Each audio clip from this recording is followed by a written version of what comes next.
श्री गणेशाय नमः। श्री गुरुभ्यो नमः। श्री गोपी जन वल्लभाय नमः। श्री पुरुषोत्तमाय नमः। व्यास मुनि की जय हो, माँ सरस्वती की जय हो, सर्वेभ्यो देवेभ्यो नमः। आप दर्शकों को मेरा नमस्कार, जय श्री कृष्ण। आप सबको मैं पुरुषोत्तम मास महात्म कथा सुना रही हूँ और आज मैं 14वां अध्याय आपको सुनाऊंगी। 13वें अध्याय में आपने सुना दृढ़धन्वा उपाख्यान और इस अध्याय में दृढ़धन्वा की चिंता को दूर करने के लिए उनके महल में, राजा दृढ़धन्वा के महल में वाल्मीकि का आगमन होता है। आइए कथा का श्रवण करिए। चतुर्दशोऽध्याय श्री नारायण उवाच। श्री नारायण बोले, इसके बाद चिंता से आतुर राजा दृढ़धन्वा के घर वाल्मीकि मुनि आए, जिन्होंने परम अद्भुत तथा सुंदर रामचंद्र जी का चरित्र वर्णन किया। राजा दृढ़धन्वा ने दूर से ही वाल्मीकि मुनि को आते हुए देखकर बड़ा ही प्रसन्न हुए। उनकी आगमन पर उनके चरण को धोए और गोदी में चरण रख करके उनके आने का बड़े ही अपने भाग्य की सराहना करने लगे कि आज मेरे कौन से पुण्य का उदय हुआ कि हे मुनि, हे ब्राह्मण, आपका दर्शन हुआ। मैं आज बहुत भाग्यशाली हूँ जिससे आपका दर्शन हुआ। आज मेरा मनोरथ पूर्ण हुआ। आज आपके प्रत्यक्ष दर्शन से शास्त्र आदिकों के यथार्थ अर्थ का ज्ञान सफल हुआ। हे जगत के पावन करने वालों के पावन करने वाले, आज मैं अपने भाग्य का क्या वर्णन करूं।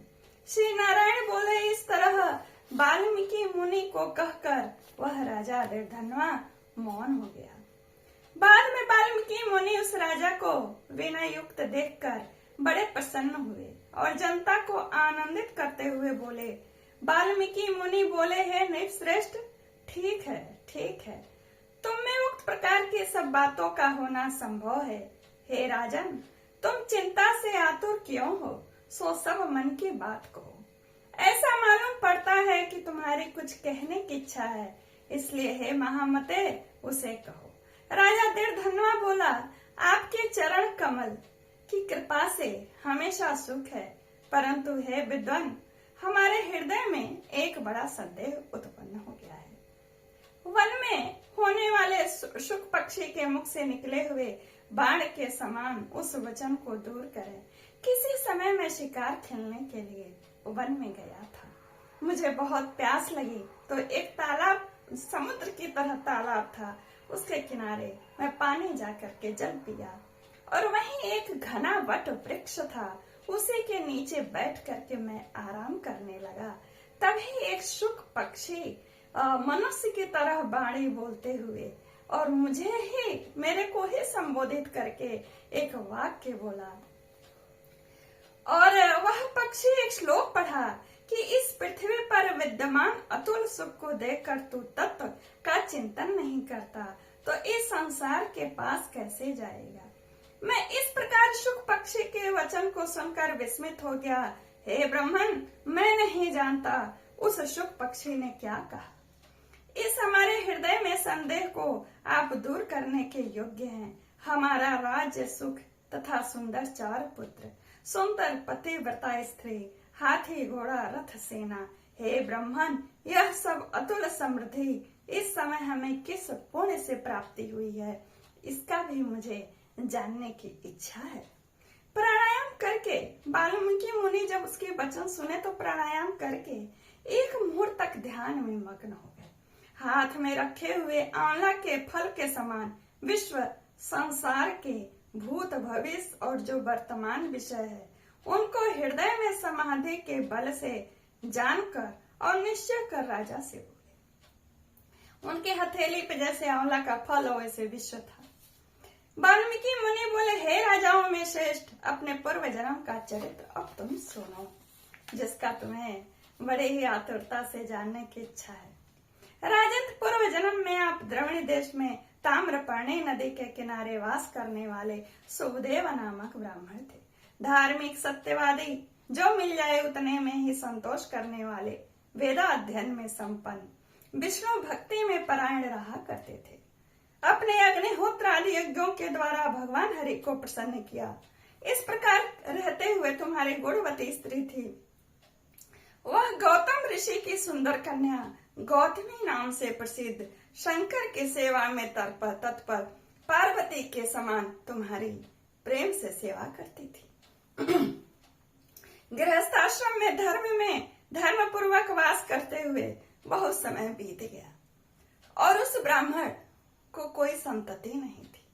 एक दिन अपने पत्नी के द्वारा मधुर सेवा को प्राप्त करते हुए तुमने अपने पत्नी से कहा, ऐ सुंदरी, मेरा जीवन व्यर्थ है, कोई संतान नहीं है। शुद्ध वंश में होने वाली संतति इस लोक तथा परलोक में कल्याण करने वाली होती है और मुझे उस श्रेष्ठ पुत्र को न मिलने से मेरा जीवन असफल है, निष्फल है। न तो मैंने पुत्र को प्यार किया, न ही पुत्र को कभी प्यार से पढ़ाया, न ही सुबह उठने के लिए जगाया। वो एक बच्चे के लिए कल्पना करके अपनी पत्नी से अपने हृदय की वेदना कहते हैं न ही मुझे पुत्र की प्राप्ति हुई, न ही मैंने उसे पढ़ाया, जगाया, विवाह किया।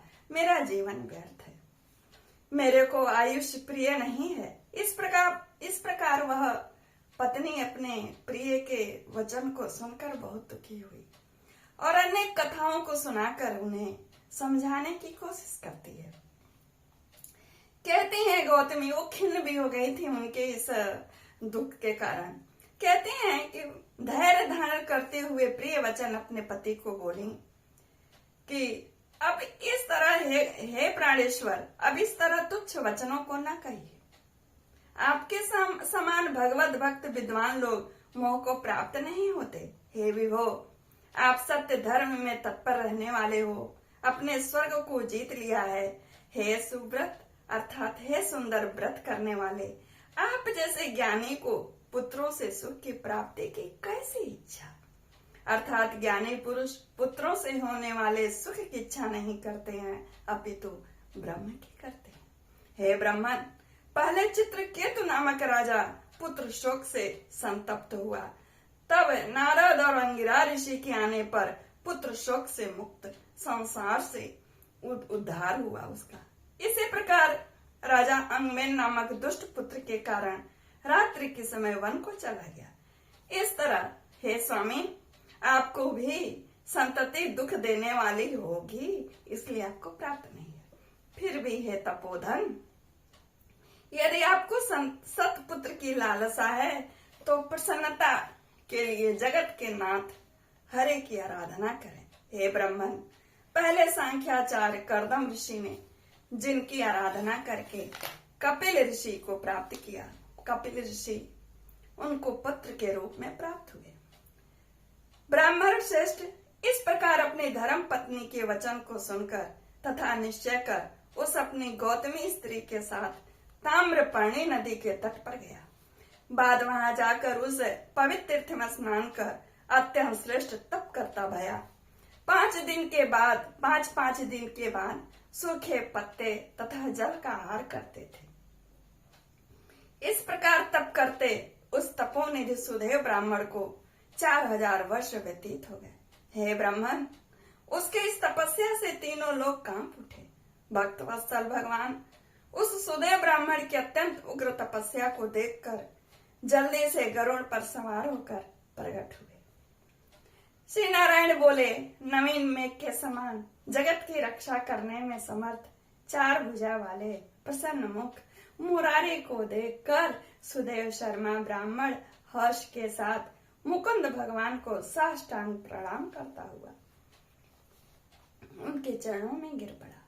शिवरियन नारदीय पुराणे पुरुषोत्तम मास महात्म्य श्री नारायण नारद संवादे 14वां अध्याय ओम तत्सत यही पूर्ण होता है। और आप सबको मेरा नमस्कार, जय श्री कृष्णा। व्रत कथा, जो व्रत की है उनकी भी कथा, जो नहीं व्रत कर रहे हैं वो भी एक कथा सुन करके पुण्य कार्जन करें और हमारे ऊपर भी भगवान पुरुषोत्तम भगवान प्रसन्न हो, हम सबका कल्याण करें। नमस्कार।